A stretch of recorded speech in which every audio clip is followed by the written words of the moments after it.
Hi, today I'll try to explain why I really like the Harman Kardon Drive+Play 2. As you can see here, is the main screen is actually fixed on my front dash of my car, and if you just scroll down to the bottom, this is where I place the knob, and the knob is pretty similar to a iPod control. The 4 buttons, as you can see here, with a center button you can click, and the outer ring which you can actually rotate just like an iPod classic product. Now going back into the main screen, I'll just show the many features in the Harman Kardon Drive+Play 2, which is way more superior than the first version which they produced not too long ago. Now as you can see here, the screen is a really nice color screen with a picture of the album cover, as well as really nice graphical view, very similar to what you are used to in your iPod Classic. Now pressing on the top button of the icon of the knob, you get the main menu, and as you can see here, it's fully customizable. And what I have over here is I've actually placed the genre, which is something which I find really which I use very often. And as you can see here, let's go back into the play screen and I'll show you exactly how it does. Now, the good thing about this is once you're playing on a particular album, if you click the knob on the outside, you get a list of all the songs in that particular album, and the one which you're playing will have a little dot, as you can see over here. And if I want to move on to the next to the previous song, I can just click on it. It goes to the very previous album or the previous song, and you can start playing from there. As you can see over here, I can actually move. Let's pause this. I can jump to the next track by clicking on the next button, and clicking on the play button will allow me to play the song again. Okay, really useful. If I want to go back to that full album, I can always click on the up button. I can always select another genre, or I can go to the iPod menu, which gives me the full list of what you are used to in the typical iPod, right? The albums, the artists, the playlists, and so forth. Let's just stick to the main screen, and we're going to go back to the album. The good thing about this is you press and hold the top button, you get a list of options. You have the ability to shuffle it, and if I shuffle the song, if you go back in, you notice there's an icon of the shuffle. If you're familiar with the iPod, slightly on the top right hand corner, you'll see a little shuffle icon. If I turn it off again by album, and I turn it off, the icon will now be gone. The good thing about this Harman Kardon 2 is you have the ability to jump to the album, to jump to the artist, keep playing album or keep playing artist. So if you have found a song which you really like and you want to listen to the rest of the songs by the artist, you can always jump to the artist, which will bring you to all the albums that is particular to that particular artist. Now let's go back and see how I can actually find a genre. Let's just go to this, and I've selected pop. I had a whole list of pop over here, and the good thing about the Harman Kardon Drive+Play 2, if you select the top button and hold it on long enough, it allows you to find list of artists by alphabetical order. There's actually vocal instructions like alphabets here, which you can actually find. If I go, for example, into M, select on M, it brings me to the very first M artist, which I see over here. And if I just move on down, I can always go into Mariah Carey, and as you can see here, let's go to the very first one, click on it, and carry on playing from there, just like that. It takes a while for the album to come up, which is fast enough. Okay.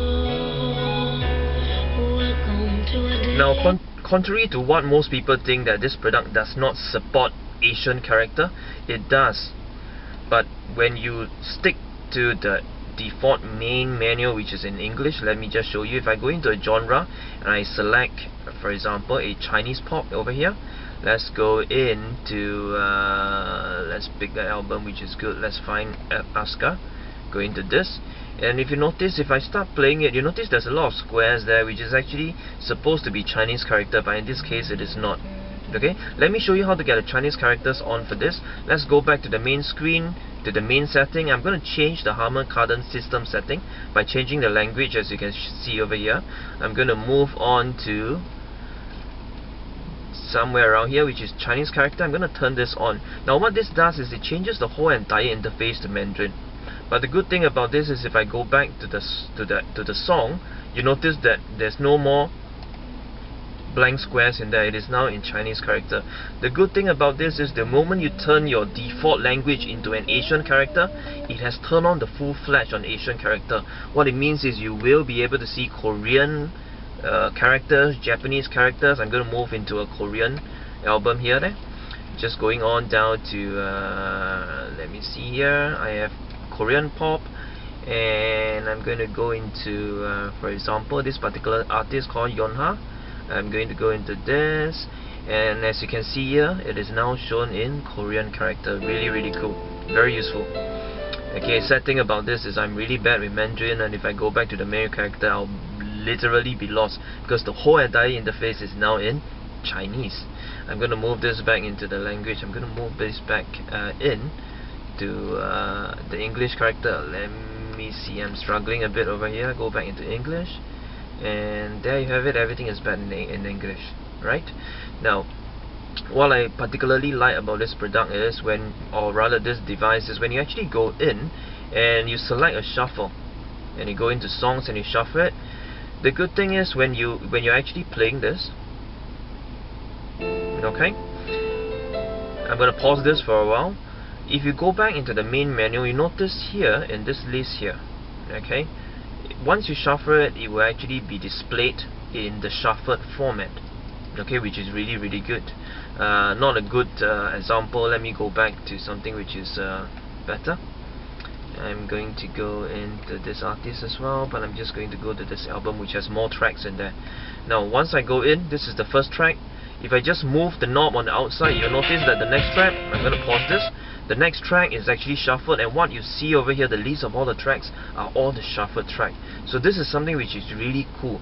Not only do you get to see the do you have the ability to shuffle the album, you are able to see the individual track as it is shuffled, which is really cool.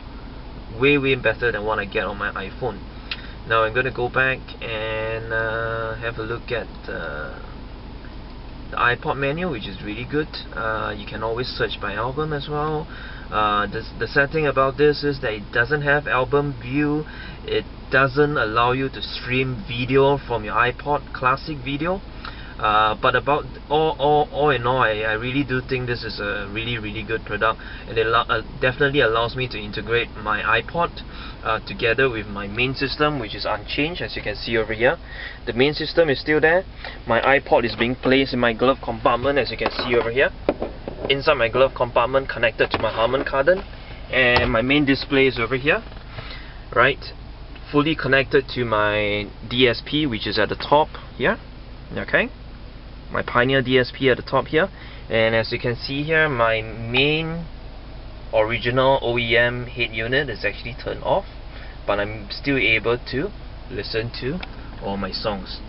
And I guess that's it. I have somehow, shown the whole and full feature of this product, and thank you for taking the time to view this video.